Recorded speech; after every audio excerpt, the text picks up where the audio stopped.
দশভুজে আমার কাছে আমার মা বা আমাদের সকলের মা, শুধু যে আমার মা তা নয়। আমরা ছোট থেকে আমাদের বন্ধু বান্ধবদের মাকেও মায়ের মতোই ভাবতাম, হয়তো ডাকতাম একজনকেই মা বলে। কিন্তু আমরা দেখেছি সেই সময় তো আমাদের মায়েরা খুব বেশি বাইরে কাজ টাজ করতেন না, সে সুযোগ ছিল না। কিন্তু তারা কিন্তু তখন থেকেই দশভুজা।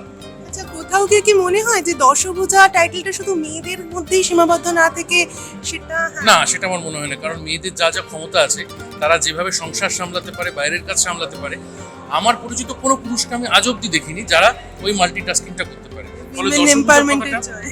আমি জানি না এই শব্দগুলো তো এখন নতুন আবিষ্কৃত হয়েছে, কিন্তু আমরা ছোট থেকে মায়েদের প্রতি বেশি ভরসা করেছি চিরকাল বাবার তুলনায়। মানে স্কুলের পড়া থেকে শুরু করে, ব্যাগ গোছানো থেকে শুরু করে, রান্না থেকে শুরু করে, টিফিন, সমস্তটাই মায়ের প্রতি ডিপেন্ডেন্ট ছিলাম আমরা। বাবা হয়তো শুধু টাকা দিত, যেহেতু সে রোজগার করে। ফলে আজকে এই সমস্ত নতুন কথাগুলো আসার ফলে ওমেন এম্পাওয়ারমেন্ট ইত্যাদি এগুলোতে মানে আমাদের কাছে মা মানে দশভুজা।